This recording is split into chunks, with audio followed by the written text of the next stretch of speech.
Ouais, du coup, bonsoir à tous. Moi, c'est Steven, je suis livreur chez Deliveroo, je suis membre du CLAP, le collectif des livreurs autonomes parisiens, et syndiqué chez Sud Commerce. Alors là, du coup, en ce moment, ce soir même, dans 4 villes françaises, il y a des livreurs qui sont en grève, qui sont en train de se battre, qui sont en train de bloquer des restaurants à Lyon, à Bordeaux, à Nantes et à Paris.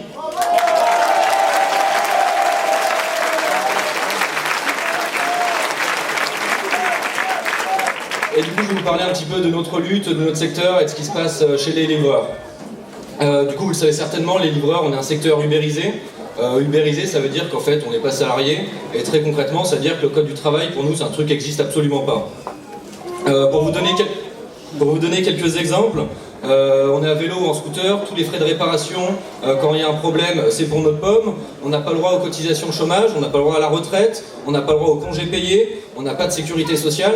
Mais comme le capitalisme il est bien fait, on a la possibilité d'acheter des sécurités privées chez Allianz ou comme ça, qui nous coûtent un bras, ce qui fait que la majorité des livreurs ne le font pas et roulent absolument sans sécurité. On n'a pas de salaire fixe évidemment. On n'a pas de sécurité de l'emploi, c'est-à-dire que la boîte peut décider de nous virer à tout moment en appuyant sur un bouton dans leur bureau. L'application est enlevée de notre téléphone et on sait comme ça qu'on est au chômage actuellement. Enfin, au chômage, c'est un abus de langage, donc on ne l'a pas. Face à ça, du coup, avec des copains, on a participé à la création d'un collectif, le CLAP, le collectif des livreurs autonomes parisiens, en janvier dernier, qui a pour but en fait de réunir les livreurs de toutes les plateformes, que ce soit Deliveroo, mais également les autres, Foodora, Stuart, Uber Eats, Glovo, et toutes celles qui peuvent exister ou vont exister, et de réunir les livreurs qui soient syndiqués à Sud ou à la CGT ou non. Notre premier objectif, c'est de recréer une expérience collective du travail. C'est-à-dire que nous, on n'a pas de machine à café, on peut faire une pause clope et discuter ensemble de pourquoi le patron il nous exploite, pourquoi nos conditions de travail c'est de la merde, mais on est obligé de le recréer, d'essayer de retrouver des moments, de créer ces espaces-là où on peut en discuter. Du coup, c'est ce qu'on a essayé de faire pendant les premiers mois. On a notamment participé aux premières actions du Front Social lors du premier tour social. On a été un des premiers signataires, le CLAP. Et ça a été vachement important pour nous parce que ça nous a permis de nous structurer en faisant avec d'autres précaires, avec d'autres salariés, un cortège, de faire un cortège. Et du coup, avec ça, on a pu faire une première expérience collective de solidarité, de manifestation, de revendication, quand en fait on n'était pas du tout encore assez nombreux ni assez téméraires en tant que livreurs pour faire des choses en notre nom propre. Jusqu'à en fait à fin juillet où on a appris par un mail que Deliveroo supprimait tous les anciens contrats. C'est-à-dire, en fait, je vais vous expliquer, en gros, avant il y avait certains livreurs qui avaient des contrats où en fait ils s'étaient payés 7,50 € à l'heure, plus 2 à 4 € par livraison. Aujourd'hui, Deliveroo a envoyé un message en disant que maintenant ça serait 5 € par course pour tout le monde, quoi qu'il arrive, quelle que soit l'ancienneté, quel que soit le temps qu'on y passe. Et du coup, en fait, c'est une généralisation du travail à la tâche. Du coup, ça, c'est ce qu'on dénonce. Parce qu'en fait, ça fait que, par exemple, il y a plein d'heures où il n'y a pas de commande, et du coup, on s'inscrit sur des heures pour travailler, et on est sur notre téléphone, avec notre vélo, notre gros sac, avec les habits de la boîte, en train d'attendre gratuitement qu'une commande veuille bien arriver. C'est-à-dire qu'on est disponible gratuitement à tout moment pour la boîte. Autre problème, c'est une augmentation pour nous de la prise de risque, parce que quand on a passé 2 heures sans avoir de commande, et qu'en fait la soirée va finir, quand on a une commande, on est obligé d'aller le plus vite possible pour essayer d'en faire un maximum dans la soirée, pour essayer de rentabiliser un petit peu sa soirée, de gagner 40 € dans la soirée. Et du coup, on est pour ça, on est obligé de griller des feux, de prendre des sens interdits, et ça, c'est extrêmement grave. Il y a quelques semaines, je parlais avec un livreur espagnol de Saragosse qui me disait que lui, c'était allé tellement loin ce travail à la tâche qu'en fait, en Espagne, à Madrid et à Barcelone par exemple, il y a des livreurs qui sont privilégiés et en fait qui ont accès en priorité au planning, et qu'en fait, ces livreurs-là privilégiés revendent leurs heures de travail disponibles aux livreurs qui n'y ont pas accès. C'est-à-dire qu'en fait, certains livreurs sont obligés de payer pour avoir accès à des heures de travail. Alors c'est pas encore la situation en France, parce que le taux de chômage chez les jeunes, il n'est pas à 70% comme dans ces villes d'Espagne, mais c'est quand même pour montrer ce que c'est en fait le travail à la tâche. C'est un retour à l'exploitation au 19e siècle, si ce n'est pire, quoi. Du coup, face à cette attaque de la boîte, il y a eu des débuts de mobilisation à Lyon et à Bordeaux, des livreurs qui se sont rassemblés pour essayer de commencer à discuter et à voir ce qu'il fallait faire. Nous, à Paris, au sein du CLAP, on a appelé directement à un rassemblement, il y a une grève, le 11 août dernier, en essayant de faire venir à la fois les livreurs de Deliveroo, mais de toutes les plateformes présentes, parce que vu que Deliveroo est la plateforme en fait hégémonique sur Paris, si on arrive à gagner des droits, si on arrive à gagner une augmentation de nos rémunérations, en fait toutes les autres boîtes vont être obligées de suivre. Donc on a essayé de faire ce schéma-là pour qu'il n'y ait pas de sectarisation entre les différentes boîtes pour lesquelles on travaille, et dire on est tous ensemble, on est tous ubérisés, on est tous dans la même merde, il faut qu'on se batte ensemble. Du coup, c'est bien beau d'appeler à une grève quand on est livreur précarisé, livreur auto-entrepreneur, mais du coup, en fait, il faut vraiment se poser la question de comment on fait une grève, c'est quoi faire une grève quand on est comme ça. Du coup, pour ça, on a pris contact avec des collectifs en Espagne et en Angleterre qui avaient déjà fait des expériences de grève. Et par exemple, en Espagne, en début juin, ils ont fait une grève pour protester en gros sur les mêmes choses. Et c'est-à-dire ils ont fait une grève classique, ils sont inscrits pour travailler, ils se sont déconnectés, ils se sont rassemblés sur une place avec des drapeaux, avec des syndicats, et ils ont fait des prises de parole.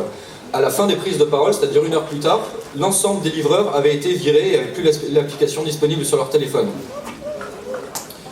Du coup, nous, la stratégie qu'on a décidé de mener pour pallier à ça, c'est pendant une semaine, déjà, on a commencé par faire contacter un maximum les médias, essayer de parler de nos conditions de travail, essayer un peu de rompre avec ce mythe de l'ubérisation heureuse, de ces jeunes qui seraient contents de ne pas avoir de patron, de ces jeunes qui seraient contents de se faire un maximum d'argent très facilement, pour essayer du coup de vraiment expliquer ce que c'était nos conditions de travail, ce qui a extrêmement bien marché. On a réussi à, je pense, à un peu changer la propagande de ces startups et du gouvernement Macron.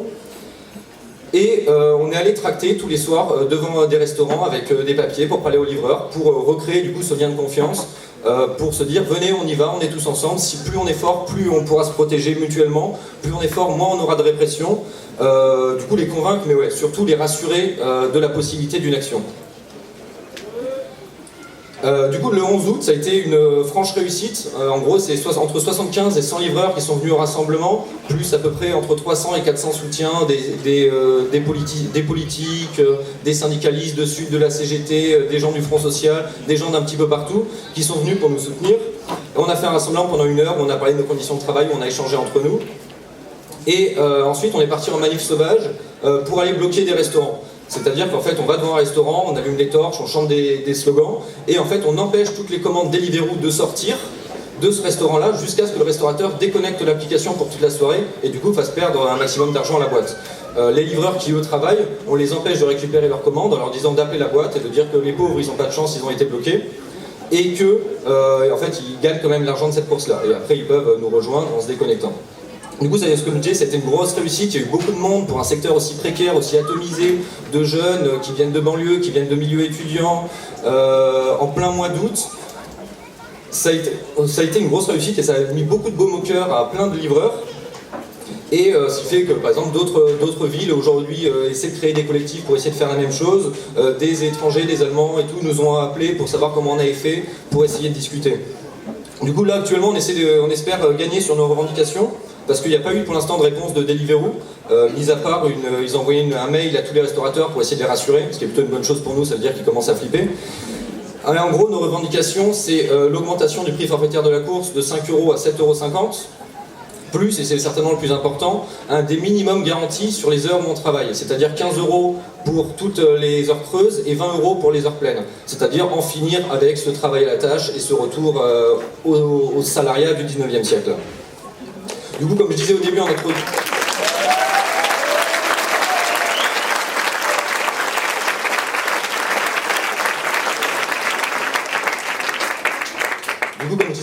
là actuellement il y a des mouvements qui sont en train de se passer à Paris, à Lyon, à Nantes et à Bordeaux. Il y a des rassemblements de soutien qui se passent à Berlin et à Londres. Là j'ai eu les copains de Paris tout à l'heure au téléphone, ils me disent que les 8 plus gros restaurants des plateformes sont actuellement bloqués et on ne peut pas passer de commande, ce qui est plutôt une super bonne chose pour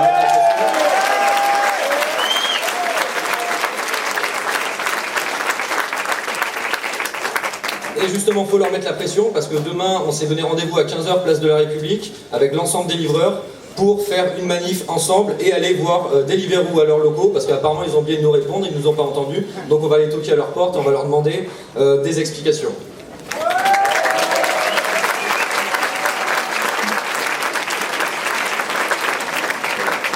Et c'est pas les seules perspectives qu'on a parce qu'on va continuer, on va rien lâcher parce qu'on n'a absolument rien à perdre.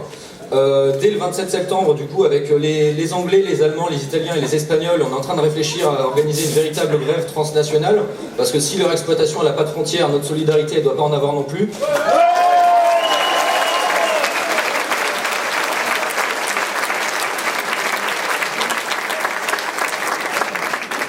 Et au niveau plus national, dès le 12 septembre, on va continuer ce travail de regroupement de tous les livreurs, quelles que soient les plateformes, et on va essayer au maximum de l'élargir à tous les ubérisés, aux VTC, aux correcteurs de l'édition, aux guides de musée, aux mecs qui travaillent dans le travail social, et à tous ceux, en fait, de manière générale, qui sont victimes de la précarité, par exemple comme les contrats aidés, les dizaines de milliers de contrats aidés qui ont été supprimés, et essayer de regrouper ce mécontentement.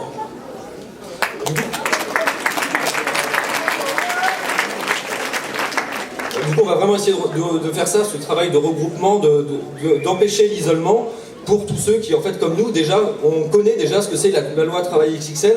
Ça va être ça, c'est ça qui veut le gouvernement Macron. Et du coup, on va essayer de faire des cortèges communs dans le cortège du Front Social. On va essayer de se rassembler au maximum et de ne pas se laisser faire. Parce qu'en fait, si on veut gagner contre la précarité, il faut regrouper tous les secteurs et converger avec l'ensemble du monde du travail. Et c'est ce que nous, en tout cas, on va tâcher de faire à partir du 12 septembre. Merci.